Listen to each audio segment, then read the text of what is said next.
Hey there, welcome to day 6 of our Get Up and Go Challenge. Sharon Horne-Ellstrom here. Yesterday we talked about and rated on a scale of 1 to 10 each of the areas and aspects of our life. Remember, we've got physical, mental, emotional, our great handout here, our great visual aid here. Physical, mental, emotional, spiritual, financial, relationships, contribution, confidence, and communication. I added this go round of the Get Up and Go Challenge because I think that they are actually foundational things. So we rated each of those on a scale of 1 to 10, and I personally did my average, and my average came out as 5.5555555555556. And that's just, I haven't compared that to the previous challenges. I'll do that maybe sometime this week, maybe this weekend when I get a few minutes, just out of curiosity. And I might put it on a nice little graph and a nice little table because I like to do things like that. I like to see things visually. It shows me what direction I'm going. And I honestly don't know because I don't remember last time.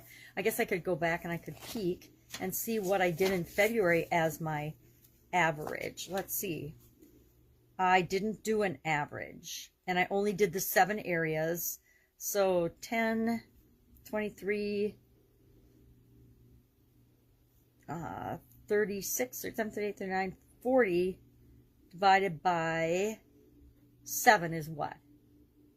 Anyway, so it was less because I did 2 less areas. So I came up with my area that I want to work on the most, and I'm not sure I shared this in the comments, but is the area of confidence. And I'm going to use that area, confidence, in our exercise, our tool today. I'm going to take confidence and apply our tool to it. Our tool today is one that I actually have done a long time, but in a different version. I learned from Dean Graziosi in January of last year, before the pandemic and anything hit, a process called the 7 whys. Now, like Dean, I had always done the 5 why exercise. When I wanted to do something, when I wanted to create something, when I was trying to figure something out, I would ask myself a series of 5 whys. I'd say, this is the thing that I want. And I think it's key that we start out with phrasing it as, this is the thing that I want, not what I don't want. Otherwise, our subconscious will feed up all kinds of reasons why we keep the thing that we don't want. So it's always, what do I want? And I said, I want extreme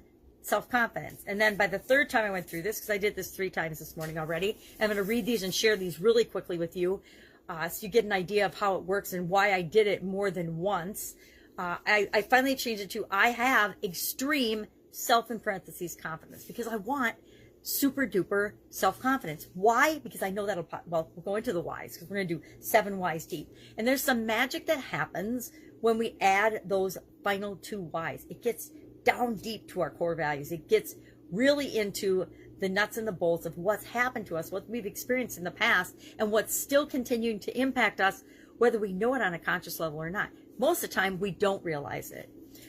We do things, everything we do for a reason, mainly because our self-confidence, our subconscious wants to keep us safe, and it will keep us doing the same thing over and over and over again because we know we haven't died yet, even if it's something that's super bad for us. Alcoholics, people that smoke cigarettes, people that are obese and continue to eat out every day at fast food restaurant or make different food choices, me included. All of these things that we do, we know when we do them that they're not good for us, that they're wrong, but we continue to do them because our self-conscious overrides our conscious brain and says, oh, you're hungry right now, eat that burger and fries. Oh, you don't need to exercise today, or whatever it is, whatever area and aspect of your life it is. So I find it really interesting. When I was in college, I learned about this study, and a lot of personal development coaches and things bring it up as well. I don't remember the details of it, but I do remember in college my professor telling us that scientists had done this study of college students at a drinking fountain, in line at a drinking fountain, and they had decoy thirsty students try to cut in line instead of going to the end of the line. And they found a huge percentage of people were told no and turned down, go to the end of the line, unless they gave a reason. And it didn't even need to be a reason that made sense. You know, can I cut in line? I need a drink because I'm in a hurry. And if they just added because I'm in a hurry, well, does it make any sense that they're in any more of a hurry than anyone else in that line? Probably not, but it didn't need to make sense. The percentages actually flip-flopped from most people saying no to most people saying yes when somebody just gave a reason why. We do the same thing to ourselves. If we just have a reason why we do things, we can get leverage on ourselves. If we add reason and meaning to things, It motivates us. It's one of the most powerful questions in the English language, because as soon as we ask a question, any question, our subconscious gives us an answer. That's why it's so important that we ask the right questions. Now, we're not going to always ask why about the things that we do, but in order to get to know ourselves, in order to have a really solid foundation for what we want to install, the SOAP framework, in a couple of days, we want to do this exercise. And we want to pick, you can pick whatever area or aspect of your life you want: physical, mental, emotional, spiritual, financial, relationships, contribution, or like me, you can add confidence and communication. And I'm doing confidence because that's the one I rated that, I want to work on that the most. Why? Why do I want to do that? Well, that's where this exercise comes in. We ask ourselves why 7 times. And I will run through a couple examples of that. But our action item today is to actually do this. Grab a piece of paper. It's so much more powerful if you write it down. And you can burn it and crumble it up and throw it away.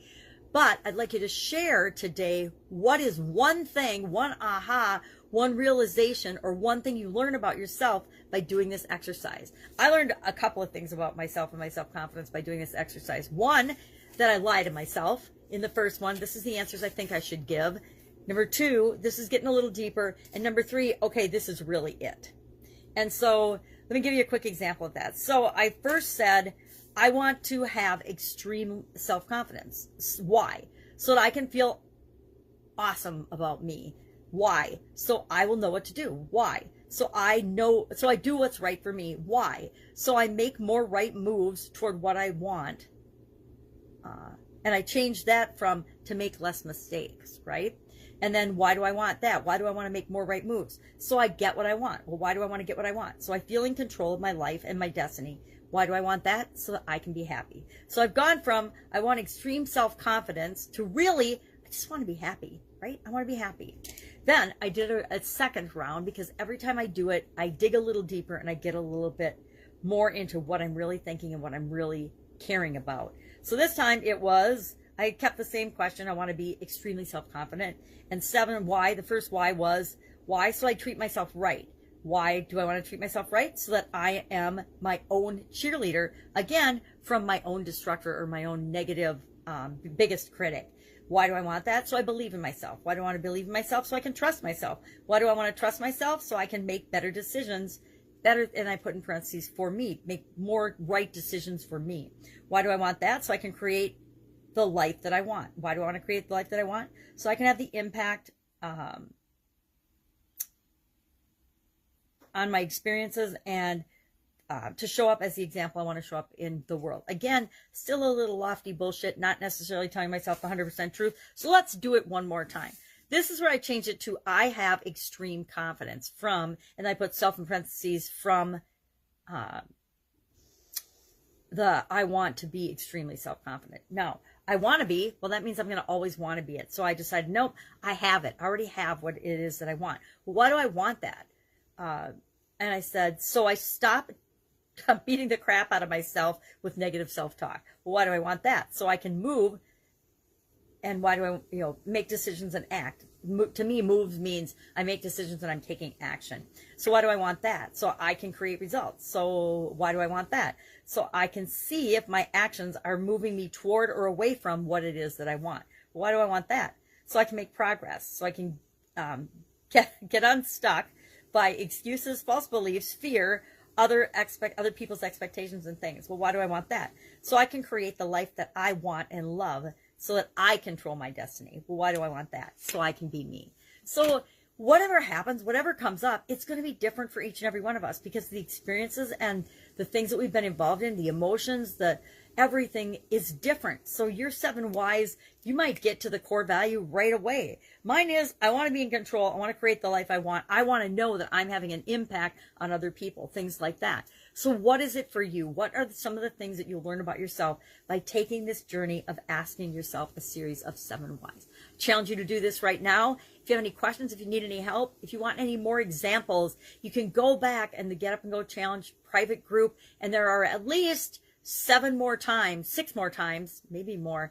And I think I even did a little special Facebook Live on this particular topic as well. You can just search in the group and, 7 whys, and it'll pop up all of those videos, and you can see different examples. I've done financial, physical, mental, emotional, spiritual. I've done all the different areas and aspects of our life and run through the 7 whys. And I will continue to, because this is one of my new favorite exercises, because if I know what makes me tick, if I know how to get leverage on myself, if I know what's really important to me, and I decide I want something, nothing is going to stop me from getting and obtaining that thing. And the fact that I've just done this thing 3 times this morning in like 5 minutes tells me that I can absolutely positively make this happen in my life. I can have extreme confidence in my life, and you can have whatever you want too, by getting leverage on yourself and understanding why you do something. Do this. Share one thing that you learned in the comments below, and I'll of course be with you tomorrow for day 7 of our Get Up and Go challenge. Get up, go do this. Take care. Bye. Catch you tomorrow.